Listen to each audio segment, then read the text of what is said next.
साथियों, बहुत बहुत स्वागत है आपका हमारे चैनल एनसीईआरटी सॉल्यूशन 99 पर। दोस्तों, आज के इस वीडियो में कवर करेंगे सामान्य हिंदी और हिंदी साहित्य की महत्वपूर्ण रचनाओं को जो बार बार परीक्षाओं में पूछी जाती हैं अक्सर।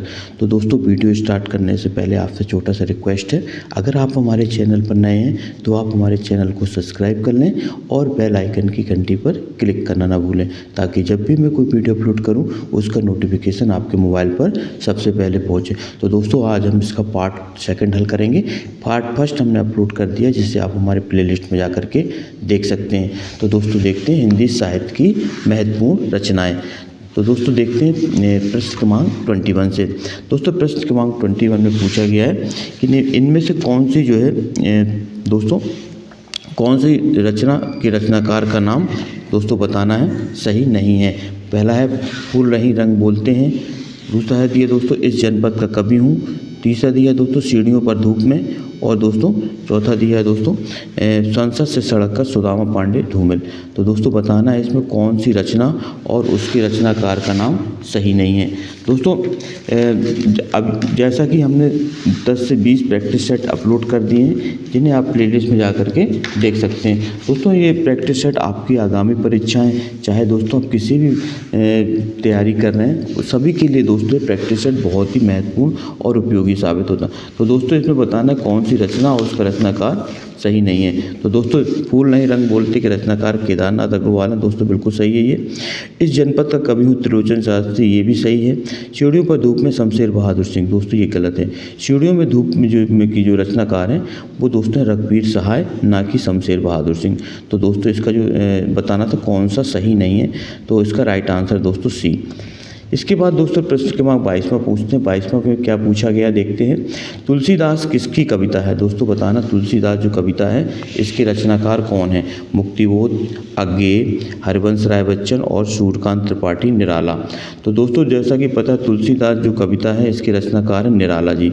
निराला का बच्चों पूरा नाम था सूर्यकांत त्रिपाठी निराला, और ये छायावाद के दोस्तों महत्वपूर्ण कवि के रूप में जाने जाते हैं, और इनकी रचना का नाम है तुलसीदास। इसका प्रकाशन वर्ष है दोस्तों 1938। तुलसीदास का जो प्रकाशन वर्ष है 1938। इसके बाद दोस्तों प्रश्न क्रमांक 3 है। दुल्हन गावहु मंगलाचार, हमारे घर आए राजा राम भरतार। ये प्रसिद्ध पंक्ति किसकी है? तो दोस्तों ये प्रसिद्ध पंक्ति निर्गुण भक्ति शाखा के प्रवर्तक कवि दोस्तों कबीरदास की पंक्ति है। दुल्हन गावो, दोस्तों इनके जो राम थे वो निर्गुण राम थे कबीरदास जी के। इसके बाद दोस्तों प्रश्न क्रमांक 24 में है। जहांगीर जस चंद्रिका के रचनाकार बताना कौन से हैं? जहांगीर जस चंद्रिका के रचनाकार रहीमदास जी, आचार्य केशवदास जी, रसखान जी और मलिक मोहम्मद जायसी। तो दोस्तों जहांगीर जस चंद्रिका के जो रचनाकार हैं वो थे दोस्तों केशवदास, आचार्य केशवदास। केशवदास दोस्तों रीतिकालीन के महत्वपूर्ण कवि हैं, और ओरछा नरेश महाराज इंद्रजीत के दरबारी कवि थे दोस्तों केशवदास। वैदेही वनवास किसकी रचना बताना है? अयोध्या सिंह उपाध्याय हरिऔध, रामधारी सिंह दिनकर, मैथिली शरण गुप्त और श्रीधर पाठक। तो दोस्तों जो वैदेही वनवास जो रचना है वो है अयोध्या सिंह उपाध्याय हरिऔध की महत्वपूर्ण रचना है। इसको आप अच्छी से, इनका दोस्तों एक महत्वपूर्ण महाकाव्य भी है प्रिय प्रवास, जो अक्सर परीक्षाओं में पूछा जाता है। इसके बाद प्रश्न क्रमांक 26 में देखते हैं। अष्टछाप के कवि नहीं है, दोस्तों बताना अष्टछाप के कौन से जो कवि सम्मिलित नहीं है अष्टछाप में? नाभादास, कृष्णदास, परमानंद दास और नंददास। तो दोस्तों जो अष्टछाप के कवियों में 4 कवि दोस्तों वल्लभाचार्य जी के शिष्य थे, और 4 कवि वल्लभाचार्य के पुत्र विट्ठलनाथ के शिष्य थे, जिनको मिलाकर के जो है एक अष्टछाप की स्थापना 1565 ईस्वी में की गई थी। दोस्तों इसको आप याद रखें, अष्टछाप की स्थापना 1565 में की गई थी। और दोस्तों जो अष्टछाप के कवियों में नाभादास नहीं आते। नाभादास एक दोस्तों राम भक्त कवि हैं, ना कि अष्टछाप के कवियों में। इसके बाद दोस्तों अगला स्कंदगुप्त नाटक की रचना किसने की थी? प्रेमचंद, जयनेंद्र कुमार, मालती जोशी और जयशंकर प्रसाद। तो दोस्तों स्कंदगुप्त नाटक के रचनाकार हैं जयशंकर प्रसाद, जो दोस्तों छायावाद के प्रवर्तक के रूप में या छायावाद के ब्रह्मा के रूप में जाने जाते हैं। इनके दोस्तों अन्य नाटक हैं स्कंदगुप्त, चंद्रगुप्त। दोस्तों ये इनकी महत्वपूर्ण इनके जो है नाटक हैं। इसके बाद दोस्तों प्रश्न क्रमांक अगला देखते हैं 28। रेशमी टाई एकांकी कि दोस्तों बताना है रचयिता कौन है। रेशमी टाई वेद प्रताप वैदिक, अमृता प्रीतम, राम कुमार वर्मा और रमाशंकर शुक्ल रसाल। तो दोस्तों जो रेशमी टाई जो एकांकी है, इसके दोस्तों रचनाकार हैं हमारे राम कुमार वर्मा। इसका राइट आंसर दोस्तों सी है। इसके बाद है दोस्तों प्रश्न नंबर 29, लेखक और उनकी कृति के युग में कौन सा युग गलत है? बोलगा से गंगा, राहुल साकृत्यायन, सूरज का सातवां घोड़ा धर्मवीर भारती, आर्यों का आदि देश डॉक्टर संपूर्णानंद और दर्शन दिगर्शन रामचंद्र शुक्ल।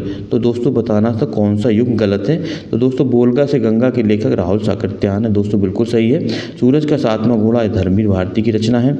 आर्यों का आदि देश डॉक्टर संपूर्णानंद, ये भी सही है। जबकि दोस्तों दर्शन दिग्दर्शन के रचनाकार दोस्तों रामचंद्र शुक्ल नहीं है, इसलिए ये युग क्या है? गलत है। भूषण किस काल के कवि है? दोस्तों बताना भूषण किस काल के कवि हैं? वीरगाथा काल, भक्ति काल, रीति काल और आदि काल। तो दोस्तों जो भूषण जो है रीति काल के वीर रस के महत्वपूर्ण कवि हैं, इसलिए आप इसको नोट डाउन करें। भूषण जो है रीति काल के वीर रस के महत्वपूर्ण कवि हैं। दोस्तों इनका जो वास्तविक नाम था वो था घनश्याम, और जो चित्रकूट के राजा सोलंकी के दोस्तों ये दरबारी कवि थे भूषण, इनका वास्तविक नाम घनश्याम था। इनकी महत्वपूर्ण रचनाएं दोस्तों सत्यसाल दशक, शिवा वामनी, ये दोस्तों इनकी महत्वपूर्ण रचनाएं हैं भूषण की। इसके बाद दोस्तों किन कवियों को कवियों का कवि कहा जाता है? धर्मवीर भारती, शमशेर बहादुर सिंह, रघुवीर सहाय और सर्वेश्वर दयाल सक्सेना। तो दोस्तों बताना है किस किस कवि को कवियों का कवि कहा जाता है?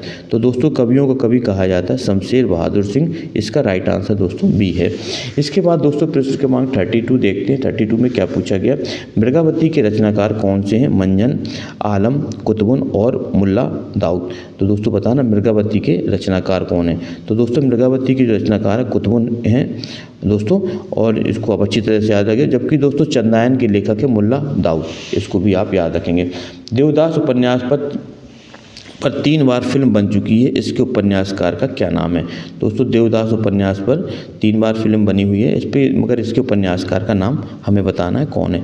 मुंशी प्रेमचंद, धर्मवीर भारती, शरद चंद्र चट्टोपाध्याय और रामचंद्र शुक्ल। तो दोस्तों देवदास उपन्यास के रचनाकार हैं वो हैं शरद चंद्र चट्टोपाध्याय, इसका राइट आंसर दोस्तों सी है। इसके बाद निम्नलिखित में से कौन सी कृति महादेवी वर्मा की है? दोस्तों बताना है महादेवी वर्मा की रचना कौन सी है? प्रियप्रवास, साकेत, कामायनी और निहार। तो दोस्तों प्रियप्रवास जो रचना है वो है अयोध्या सिंह उपाध्याय हरिऔध की। साकेत के रचनाकार हैं दोस्तों मैथिली शरण गुप्त।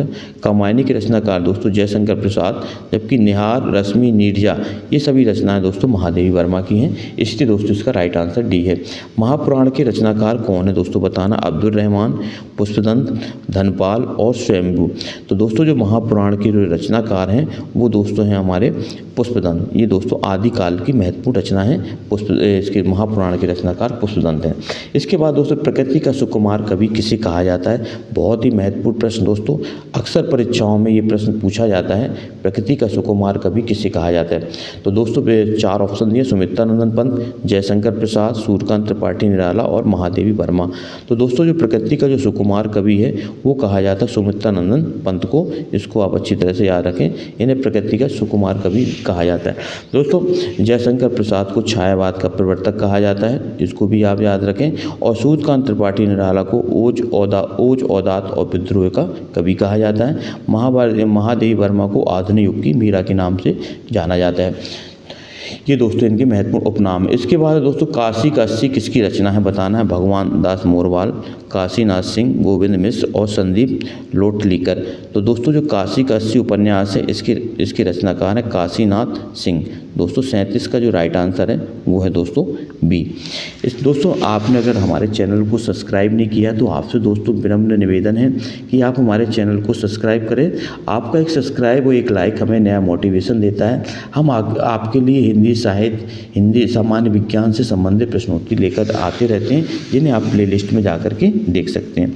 दोस्तों इसके बाद प्रश्न क्रमांक 31 देखते हैं। दोस्तों प्रश्न क्रमांक 38 में देखते क्या पूछा गया। प्रश्न क्रमांक 38 में पूछा गया दोस्तों लीक, एक पंक्ति दी है, इस पंक्ति के रचनाकार बताना हमें।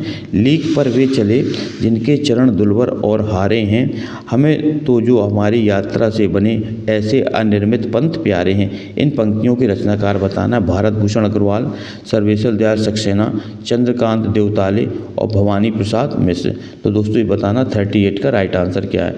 दोस्तों ये महत्वपूर्ण पंक्ति है सर्वेश्वर दयाल सक्सेना की, लीक पर वे चले जिनके चरण और दुर्बल और हारे थे।